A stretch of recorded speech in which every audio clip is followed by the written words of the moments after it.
Hello, career thought leaders. We are coming back at you to talk about youth employment and what's going on in our world, unemployment and underemployment for young people. So stick around if you want some thoughts and data on what's going on in the market.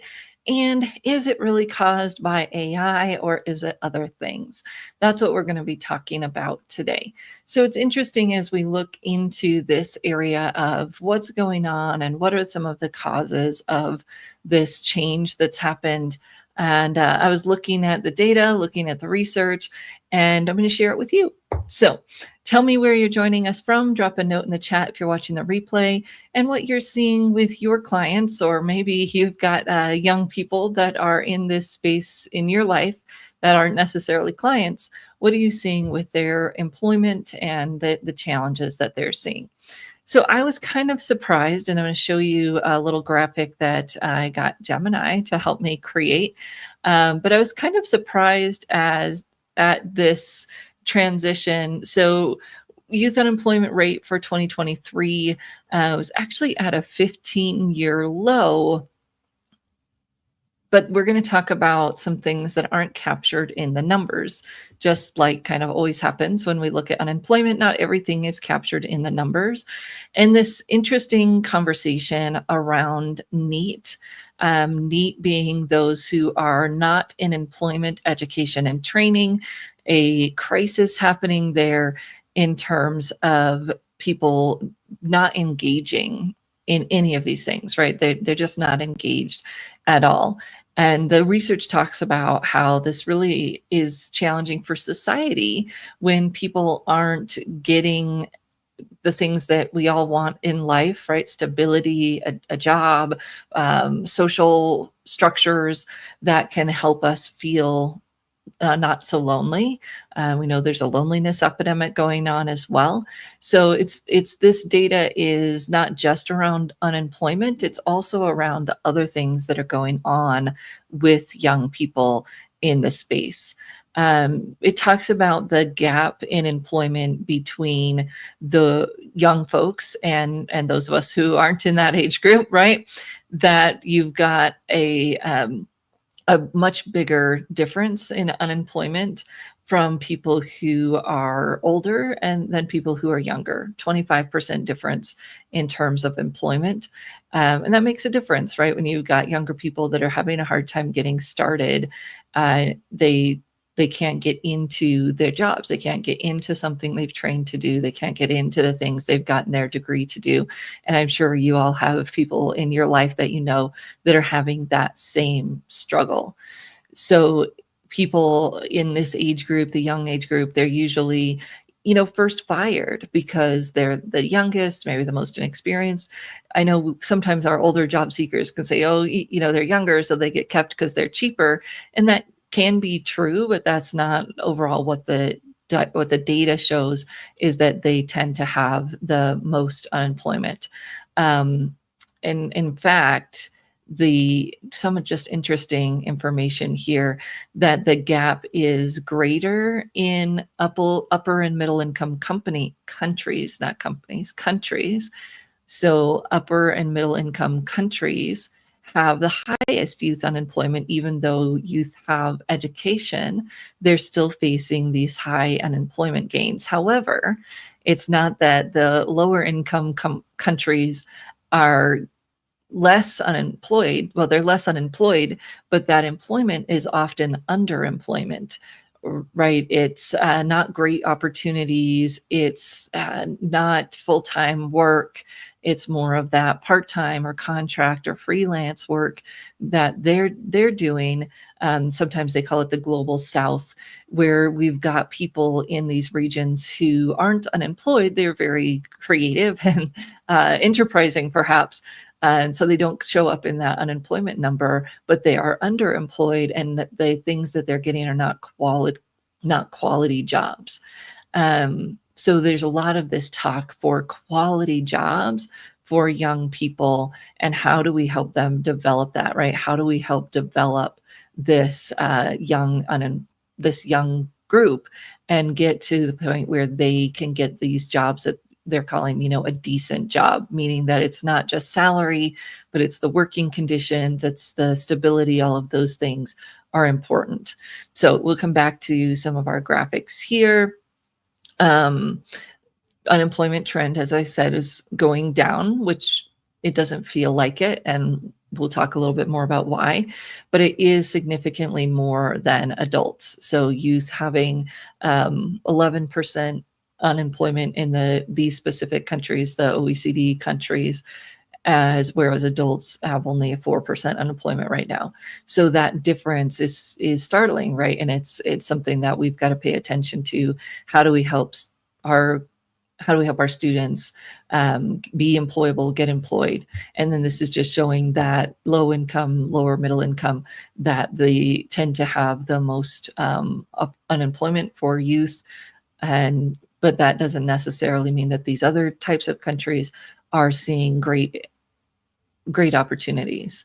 So then we get down to, is it due to AI, right? Is it because of AI that we're losing these jobs? And there is a part of that automation is taking some of these tasks that are easy for automation to take. And we'll look at some of the specific jobs here in just a minute. But when you think about tasks and jobs that can be easily replaced by automation, a lot of those are more entry-level vulnerable jobs. So here just gives 3 examples. We'll look at a few more. Market research analysis. We just saw a post right from McKinsey where they were talking about laying off those folks that were the analysts, kind of the entry-level folks. And so that's one of the things that's happening. Is it because of AI? Yes, partially. It's also economic drivers. Companies are moving towards being more profitable, and it's an easy thing to do to lower the amount of people in that job. They're using technology. The people who have the technology skills most of the time get to stay. Not always, obviously, depends on how many people they're cutting. And then you get into these jobs that are being small, downsized, not necessarily eliminated, right? The whole job category is not getting eliminated, but it's just showing the percent of tasks that AI could automate. It's important to look at that as well.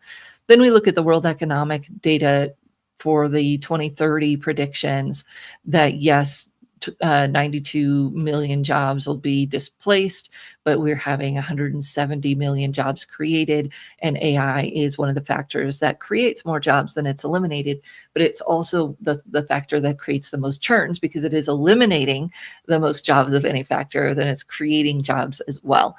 Well, not more jobs than any factor, but it is eliminating jobs as well as creating them. So that's important for us to understand, right? That it's not that AI is taking entry-level jobs. It is taking parts of those jobs. It's also going to create some new jobs, but a lot of those haven't been created yet.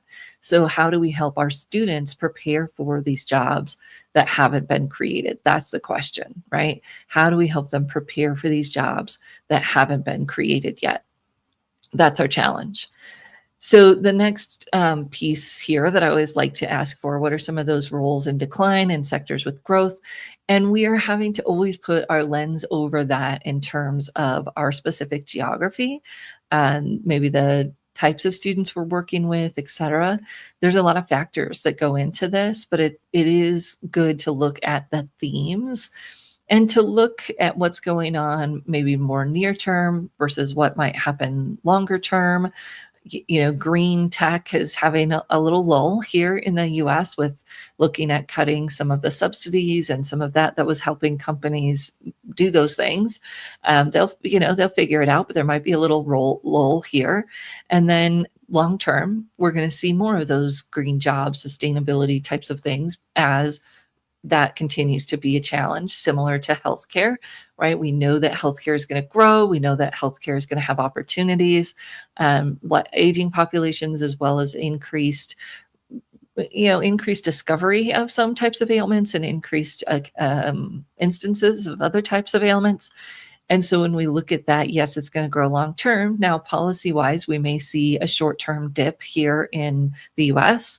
What will that look like? What types of positions are at risk because of the new legislation?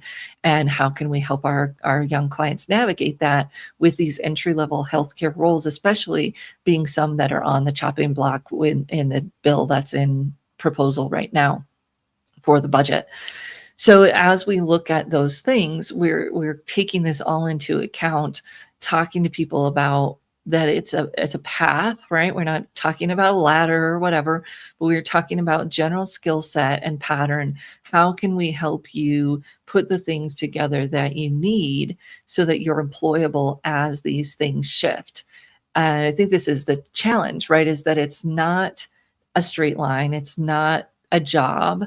It's a field, and it's a constant look at how do my skills fit, what's coming next, what will be in demand, and how will I address that as well. So when I think about this in terms of, our work with clients, we were just talking about this earlier in one of our sessions, that when you're thinking about talking to clients about this, it's kind of this double look, right? Where we're looking at who are you? What are your skills? What are your strengths? What are your interests, the things you want to develop? And then what's going on in the market? And what does the market need right now? Because that market need is what we want to connect to. And we call it positioning, right? So it's that personal branding is understanding who you are, what you do, what your strengths are, and what you want to grow. And then the market analysis of what's going on, what are the needs, what's growing, what's shrinking. And then that connection piece is the positioning. So how do I communicate what I offer in the context of what's needed right now? And that is something that a lot of people aren't used to doing. We as career professionals might not be that used to doing it, but we can do it, right? We can help clients do this research, understand how they connect, and make the connections. And we had put together a little model a while ago, this career durability, right? This idea that if our career is going to be durable, you see future proofed or whatever, we chose durable, as future proofed was kind of overused. But looking at what are the skills that we need to be able to make this happen. Enterprising attitude is not about everybody needs to be an entrepreneur, but it's about the idea that I need to be able to do this positioning that we were just talking about. I've got to be able to say, okay, this is who I am. These are my skills. These are my strengths. Most people don't know that. They don't have the time, tools to be able to figure that out. It's a great place that coaches can add value for any age of individual, starting in middle school. And, we've been having some of these conversations with my 9-year-old. This is who you are. And it's pretty obvious and stable and natural. Yes, we grow and we change and our values and all those things change, but who we are is pretty set. They say by the time we're 5, right? So what are those strengths and innate things that you bring to everything that you do? The skills, and then obviously the experiences as you start to gain those through projects and classes and work and volunteer. And then how do you connect those to what the world needs, what's going on in the world? People might say, what problems do you want to solve? That's piece of it. But there's so much that we can help people explore what is going on in the world and how do you want to plug in based on your skill sets, your knowledge, who you are. And that positioning piece is critical. And again, it's kind of that combination of the personal brand and the enterprising attitude. Then, of course, we've got cultural intelligence because we are talking about a worldwide employment conversation. It's not just about you in wherever you are. There's global opportunities. You're going to work for global organizations of all sizes, and you're going to have opportunities to work for companies that may be headquartered all over the globe, no matter where you are located. So having that cultural intelligence, and even just in a company that doesn't have global reach, you're going to have different cultural aspects because of the way the world is changing and becoming more diverse in all the ways that you can consider diversity. And that goes along with the emotional intelligence. then everyone's going to have these digital skills. You've got to have the digital skills because the jobs of the future are all going to be what they're calling now hybrid, which I find confusing because hybrid used to be part at home and part in the office. And now they're talking hybrid in terms of all jobs are going to be human plus technology. And if you don't have the technology skills, you're not going to be in demand. One of our colleagues just sent me a thing today about how Meta is pushing to hire more of technology people to create their innovations. And we're seeing this all over, that more companies want to hire people with AI skills. There's a AI war for talent, right? That there's only a certain amount of scientists and researchers and programmers who have that elite level skill, and they're super in demand right now, of course. How can we help our clients? They all don't need to be that, but they all need to have technology skills so that they can combine the technology and the human skills to do their job. That's going to be required of any job. I think it's really important for us to realize that. So we're looking at these jobs for the youth and their, things that are growing, things that aren't growing. How do we help them navigate that? And most challengingly, perhaps, understand that it's not static. It is going to be changing. Like I said, healthcare is on the growing list, but next few years here in the US might be rough for that. How can they move and flow in ways that we maybe never had to, depending on where we grew up and what age we grew up in? So some of these things that may be automated doesn't mean the job is going to disappear, but there are going to be fewer of them. And the people who are in demand in those roles will have high technical aptitude. So if our client is going to be in market research, it doesn't mean they can't go into it, right? We used to look at the labor market data and say, oh, this job's going to be shrinking. That doesn't mean you can't go into it. There are still jobs. It does mean it's going to be competitive.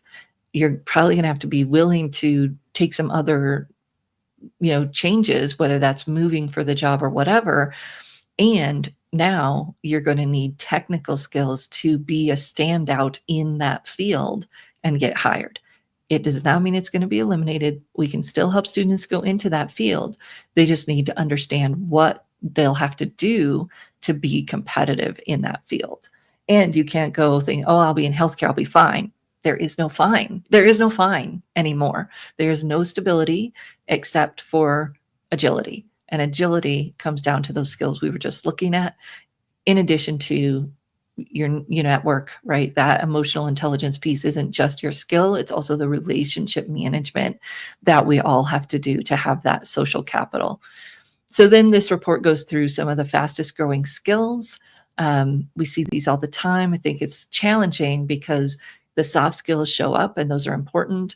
The hard skills are going to be first, and then the soft skills are the icing on the cake, right? You've got to have that cake first, the hard skills, the things that are job specific, and then the soft skills are the icing. I see a lot of people trying to oversell the soft skills. Yes, they're important. The human skills are important, but one, they sound hollow in a lot of the ways that people communicate them.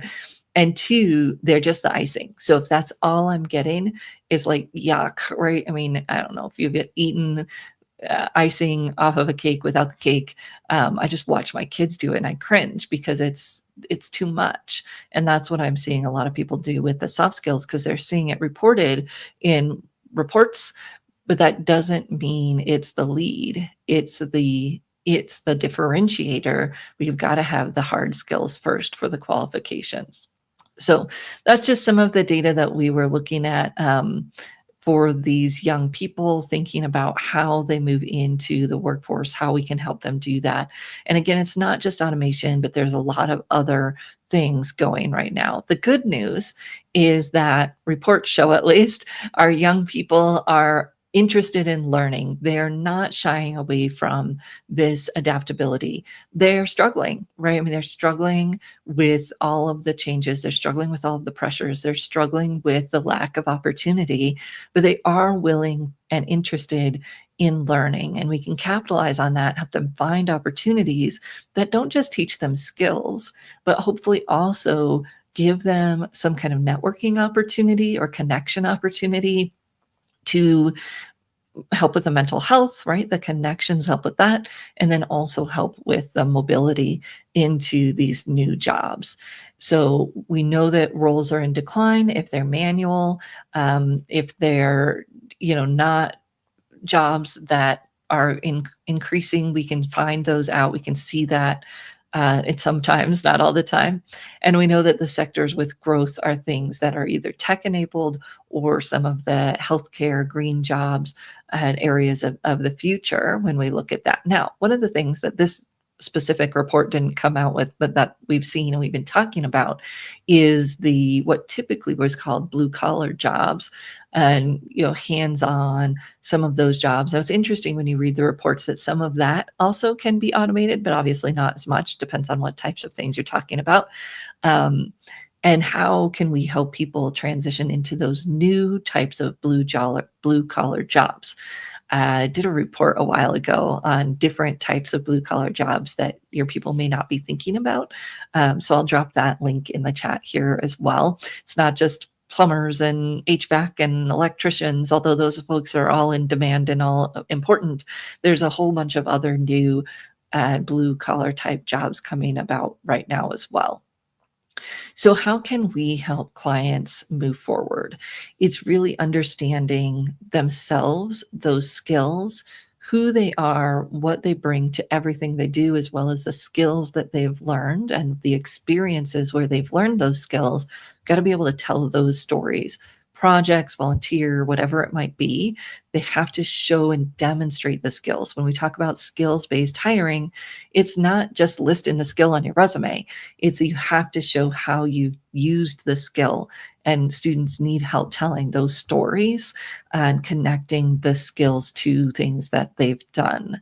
So we can do that. We can help them research the markets that they're interested in and be careful about steering them away from things just because they're not in demand or they're things that are exposed to AI, right? We know that just means AI is going to be incorporated into the job and do some of the tasks. It doesn't mean they can't do that job. It just means they'll have to have the technology skills and that those jobs may be more competitive. What does that mean? Is that a good fit for them? That is a conversation that we can have. The relationships. We know that social capital, the relationship piece is so critical for job seekers of all ages. We can help them start that now. Like I said, if you're going to take a class, don't just take a LinkedIn learning class and leave it at that. Find those opportunities to network. And I would say find the skill building opportunities that have that piece built in, if at all possible. Is there a group? Is there a community around it, so that you're not just getting the certificate, but you're also getting a community? And if you can find that, that's great. And then just the changing, everything's going to be changing. How do we help them adapt to that? How do we stay on top of it with all these conversations? And thank you for joining in these conversations so that we can stay on top of it. And the last thing I'll say is that this week we've been doing Tech Jam, and we just started today looking at some generative AI tools and a little 101 for people who are still getting started. But then we have conversations around networking technologies, skills assessments, as well as interview prep tools, and then some business stuff. SEO in the world of AI, CRMs, using note takers. So if you're interested in that, you can join us for Tech Jam. We'd love to have you. It's just careerthoughtleaders.com/Tech Jam. And we'd love to see you. You can get access to the recordings as well. So thank you, everyone, and have a great day.